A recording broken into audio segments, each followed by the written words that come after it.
Hello students, मैं अभिनव शर्मा आपका इस वीडियो में स्वागत करता हूं।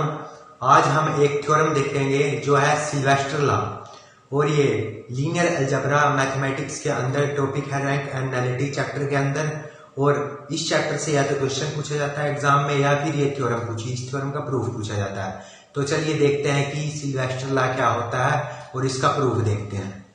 सिल्वेस्टर लॉ क्या होता है? इफ T UF से VF be a linear transformation, then rank T plus nullity T is equal to dimension of U, or dimension of RT plus dimension of NT is equal to dimension of U।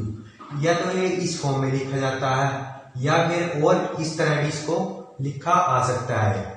तो आइए देखते हैं क्या होता है। सबसे पहले हमें पता होना चाहिए RT और NT के बारे में। RT और NT क्या होता है? जो एंटी होता है वो होता है नल स्पेस। नल स्पेस क्या होता है? नल स्पेस होता है लेट टी यू से V a linear transformation.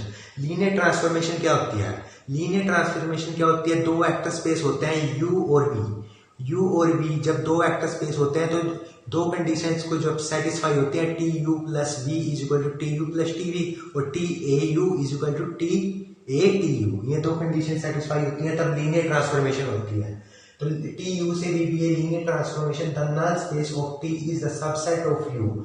You का सबसेट होगा consisting of all vectors U whose image under T is zero. इसको हम डायग्राम की हेल्प से समझते हैं। जैसे हमारे पास ये यू है वेक्टर स्पेस और एक ये वी है वेक्टर स्पेस। ओके, ये ट्रांसफॉर्मेशन यहाँ पर टी लगी हुई है। इसने कहा कि null space of T is the subset of U. U का सबसेट होगा ऑल द वेक्टर्स यू। इसके अंदर जितने भी वेक्टर्स होंगे, जैसे ये वेक्टर u1 है हमारे पास, ये वेक्टर हमारे पास u2 है, ये वेक्टर हमारे पास u3 है। इन सब की इमेज जो यहाँ पे ट्रांसफॉर्म के अंदर जो हमारे पास इमेज आएगी वो जीरो आएगा, जीरो वेक्टर आए। इन सब की इमेज क्या है? जीरो वेक्टर आए। तो जो ये सेट ऑफ वेक्टर्स होंगे इस यू के अंदर जो सेट ऑफ वेक्टर्स होंगे उन्हीं को हम नल स्पेस बोलते हैं। और ये कैसे डिफाइन होता है? ये इस तरह लिखा जाता है, NT is equal to U belongs to U, जहां पर टी यू की वैल्यू क्या आए? जीरो आए। ये जो यू हमने एक जनरल वेक्टर यू से लिया है और यहाँ पर इसकी इमेज क्या है? जीरो आए। ये जो सारे वेक्टर्स इसके अंदर कंटेन होते हैं यू के अंदर, ये नलिटी जो नल स्पेस होता है वो होता है। और जो नलिटी क्या होती है? जो इस वेक्टर स्पेस की, जो इस नल स्पेस की जो डिमेंशन होती है उसको हम nullity, that is dimension of N T का नाम देते हैं। इसको रो ऑफ टी से भी डिनोट किया जाता है। किससे डिनोट? इससे रो ऑफ टी नहीं, इसको म्यू ऑफ टी से भी डिनोट किया जाता है। ओके, यहाँ पर इसको ऐसे भी लिख सकते हैं, that is rho of T plus mu of T is equal to dimension of U. इसको म्यू ऑफ टी से भी डिनोट करते हैं। जो डिमेंशन होती है नल स्पेस की वही हमारे पास नलिटी ऑफ टी होती है, जिसको म्यू टी से भी डिनोट किया जाता है और डिमेंशन ऑफ एनटी भी लिखा जाता है। और अब देखते हैं रेंज स्पेस क्या होता है? आरटी। रेंज स्पेस को हम डिनोट करते हैं आरटी से। रेंज स्पेस क्या होता है? टी यू से भी एक लीनियर ट्रांसफॉर्मेशन है। The range of T is the set of all those vectors in V. अब वेक्टर बी के अंदर आएंगे are images under T of U. इसको समझते हैं क्या कहता है। जैसे ये यू वेक्टर स्पेस है, ये वी है हमारे पास। यहां पर जो एलिमेंट होगा हमारे पास, जैसे ये एलिमेंट हमारे पास यू है, जो इसकी ट्रांसफॉर्म लग के जो इसकी इमेज हमारे पास क्या आएगी? यहाँ पर इसकी इमेज हमारे पास आएगी टी यू। जैसे हमारे पास आ गया U1 आ गया। ये U1 क्या आ गया हमारे पास? इस U की इमेज क्या आ गई हमारे पास? TU आ गई, जो हमने एक बार रख दी U की।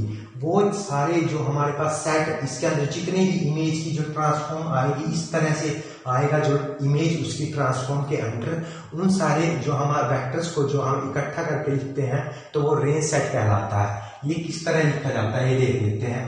ये इस तरह लिखा जाता है, R of T is equal to T U, that is जहां पर यू किससे बिलोंग करता है? यू से। बस आपको ये ध्यान रखना है कि टी यू, जो टी यू की फॉर्म में लिखे जाते हैं इमेज के अंदर, इमेज एलिमेंट होते हैं जैसे कि vectors in you, set of vectors in you, you के अंदर जितने भी हमारे पास वेक्टर्स होते हैं वो इस रेंज सेट के अंदर लिखे जाते हैं। और जो इसकी डिमेंशंस होती है रेंज सेट की, उसी को हम रैंक बोलते हैं और डिमेंशन ऑफ आरटी से डिनोट करते हैं।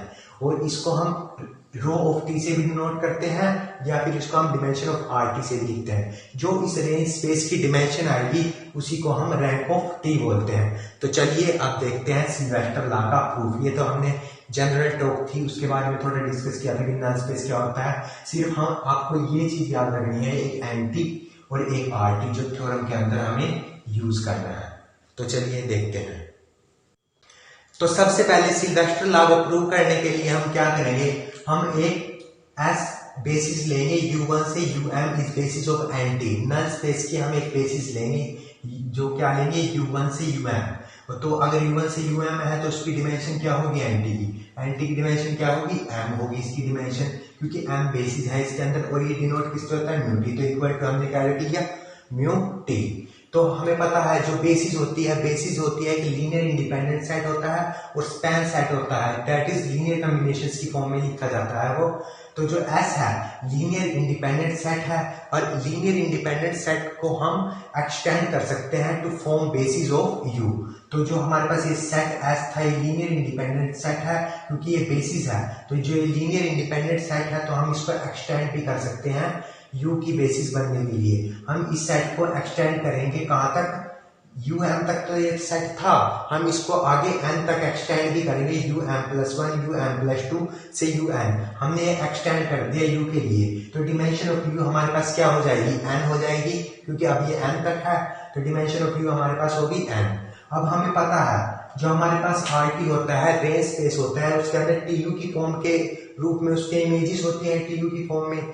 तो हमारे पास हमें पता है जो TU1 TU2 TUM से लेकर TUN तक है वो सारी जो सेट है किसके अंदर जाएगा, ये RT के अंदर जाएगा रेंज स्पेस के अंदर, ये हमें पता है क्लियरली। तो अब हमें प्रूव क्या करना है, हमें प्रूव करना है जो डिमेंशन ऑफ RT, ये हमारे पास अलग चीज, मतलब या तो आपके पास एग्जाम में ये चीज लिखी आएगी या ये ऊपर वाली, इसमें कंफ्यूज नहीं होना, ये दूसरी चीज है और ये भी बात सेम ही है, इनका मतलब दोनों का एक ही है। रैंक ऑफ टी और डिमेंशन ऑफ RT एक ही बात है दोनों, क्योंकि हमें रैंक कभी इसमें कंफ्यूज हो जाएगा। तो हमें प्रूव क्या करना है, यहाँ पर हमारे पास जो म्यू टी है इसको लेकर चलते हैं इस वाली चीज को। जो हमारे पास म्यू टी है वो क्या है, हमारे पास म्यू टी की डिमेंशन ऑफ एंटी क्या है हमारे पास m है, और इसकी डिमेंशन क्या है हमारे पास डिमेंशन ऑफ यू की, डिमेंशन ऑफ यू हमारे पास n है इज इक्वल टू m। तो डिमेंशन ऑफ RT हम क्या प्रूव कर रहे हैं n-m। ओके n-m करेंगे ना इस साइड जाके तो डिमेंशन ऑफ RT n-m आ जाएगा। तो हम क्या करेंगे, इस वाली टर्म को हम अगर छोड़ दें, मतलब ये हमारे पास n है, n में से अगर हम m को सब्ट्रैक्ट कर दें तो हम एक दूसरा सेट बनाएंगे टी डैश, जिसके अंदर TUM+1 से लेकर TUN तक जो होंगे एलिमेंट जो होंगे उसके अंदर। तो अब हम इस सेट को जो हमने टी डैश बनाया है TUM+1 से TUN, हम ये दिखा देंगे कि ये सेट लीनियर इंडिपेंडेंट है और ये टी डैश सेट स्पैन्स करता है RT को। अगर हमने ये दिखा दिया तो हम दिखा देंगे जो डिमेंशन ऑफ हमारे पास RT है वो n-m है। तो अब हम क्या करेंगे, अब हम इस टी डैश सेट को एक तो स्पैन करता है ये दिखाएंगे सेट को, और फिर दिखाएंगे लीनियर इंडिपेंडेंट है। पहले हम दिखाते हैं ये सेट स्पैन करता है। हमारे पास टी डैश वेक्टर आया था, अब हम उस टी डैश वेक्टर को क्या दिखाएंगे, बेसिस बनाएंगे। बेसिस बनाने के लिए स्पैन कराएंगे सबसे पहले हम उस वेक्टर को, फिर उसको लीनियर इंडिपेंडेंट। तो हम स्पैन कराते हैं उस वेक्टर को, मतलब जो टी डैश है वो स्पैन करता है RT को, स्पैन करता है दैट इज वो इन वेक्टर्स के लीनियर कॉम्बिनेशंस के रूप में लिखा जाएगा। तो देखते हैं जैसे हमारे पास now we have to prove that T dash spans RT। तो H dash is a basis of U, हमने पीछे माना था H डैश जो U की बेसिस थी, हमने एक्सटेंड किया था जो सेट। तो so each vector of U belongs to U can be expressed as linear combination. Linear combinations की फॉर्म में U लिखा जाएगा। लीनियर कॉम्बिनेशंस ऑफ किसकी वेक्टर्स के H डैश बेसिस के लीनियर कॉम्बिनेशन में। जो हमारे पास H डैश था पीछे वो क्या था हमारे पास, वो था U1 से UM, फिर UM+1 से UN। तो वो क्या लिखा जाएगा a1u1 प्लस a2u2 से am प्लस am प्लस 1 से प्लस an तो हम इसको इस वेक्टर को RT को हम TU की फॉर्म में कैसे लिखेंगे? ट्रांसफॉर्मेशन दी हमने TU, तो T ऑफ दिस टर्म तो इसको हम ऊपर कैसे करते हैं? हमें पता है ट्रांसफॉर्म अगर प्लस होता है कोई ट्रांसफॉर्मेशन ऐसे होता है u प्लस ऐसे होता है इसको T of AU plus BB इस फॉर्म में होता है तो उसको हम कैसे बोलते हैं? T of AU plus B of TB इस फॉर्म में ऊपर करते हैं उसको, तो हम इसको इस फॉर्म में ऊपर करेंगे। T ऑफ AU है इस फॉर्म में, तो A1 बाहर T ऑफ U1, A2 बाहर T ऑफ U2, AM बाहर T of UM, AM plus 1 बाहर T of UM plus 1, AN बाहर T ऑफ UN। अब हमें पता है जो TU है ये TU किस में कंटेन करता है? TU RT में। ये जो हमारे पास U1 से UM था वो किसकी बेसिस थी? हमारे पास NT की बेसिस थी, नल स्पेस की बेसिस थी U1 से UM तक जो हमने मानी सबसे पहले सेट S माना था। तो हमें पता है जो NT होता है U belongs to U, TU is equal to 0। तो जो हमारे पास ये वैल्यू होगी M तक, कहाँ तक होगी ये वैल्यू? जो M तक हमारे पास वैल्यू होगी वो हमारे पास क्या आएगी? 0 यहाँ से, क्योंकि NT की जो हमारे पास डेफिनेशन है वो ये कहती है। तो हमारे पास क्या रह जाएगा? सिर्फ AM प्लस 1 से AM ये टर्म रह जाएगी हमारे पास। इस टर्म को अब लिख लेते हैं ऐसे। अब ये टर्म हमने ऐसे लिख लिया तो एक TU किस फॉर्म में लिखा गया? Linear combination of T dash vector की फॉर्म में लिखा गया। हमें यही तो प्रूव करना था कि वो स्पैन करे RT को, T डैश स्पैन करे RT को। तो ये अगर वो इस फॉर्म में लिखा जाए, इसकी फॉर्म में लिखा जाए ऐसे विद कोफिशिएंट के साथ, तो इसका मतलब वो जो T डैश वेक्टर था हमारे पास वो स्पैन कर गया RT को। हमने जो फर्स्ट पार्ट था वो हमने प्रूव कर लिया। अब हमें सिर्फ ये दिखाना है जो T डैश है वो लीनियर इंडिपेंडेंट सेट है। तो आइए देखते हैं। अब हम दिखाएंगे जो हमारे पास T डैश वेक्टर है, जो हमारे पास T डैश सेट है वो हमारे पास क्या करता है? लीनियर इंडिपेंडेंट सेट है। तो हाँ इसको हम प्रूव करेंगे जो हमारे पास T डैश है वो लीनियर इंडिपेंडेंट है।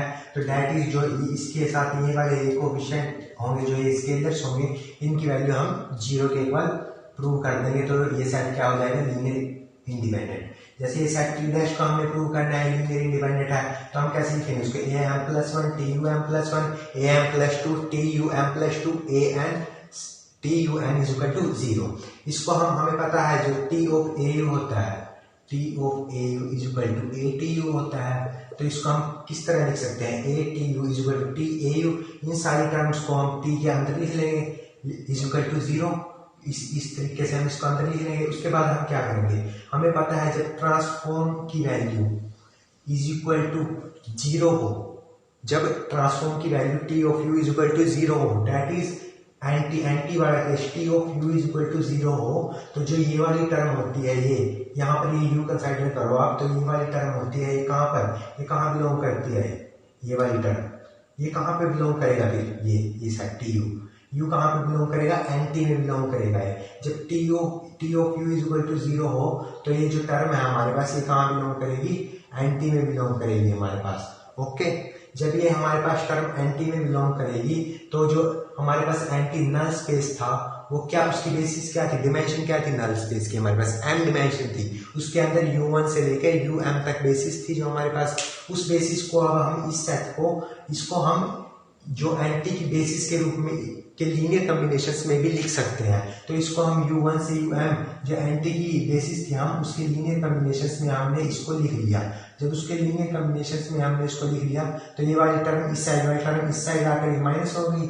नेक्स्ट स्टेप में जब ये वाली टर्म इस साइड आकर माइनस हो गई तो अब ये जो हमारे पास ये टर्म है लीनियर कॉम्बिनेशंस ऑफ किसके लिखे गए? जो इसके अंदर ये है UM plus 1 UM plus 2 UM ये ओवल क्या है हमारे पास? ये सभी टर्म हमारे पास लीनियर इंडिपेंडेंट है क्योंकि ये हमारे पास किसकी? U की बेसिस है। हमारे पास U की बेसिस क्या थी? जो हमने S डैश मानना था पीछे U की बेसिस में वो हमने U1 से UM फिर UM प्लस 1 से U ये मानना था हमने। तो ये उस फॉर्म में लिखा गया। तो इसमें जो कोएफिशिएंट्स की वैल्यू होगी ये क्या होगी? हमारे पास 0 होगी। तो हम यहाँ पे लिख देते हैं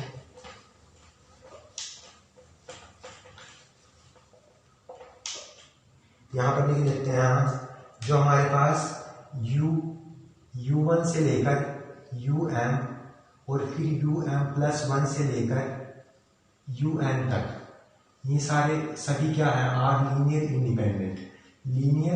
लीनियर का mean that is linear independent है। तो इसमें am+1 is equal to am+2 is equal to to an is equal to 0 and b1 is equal to b2 is equal to all term bn is equal to 0।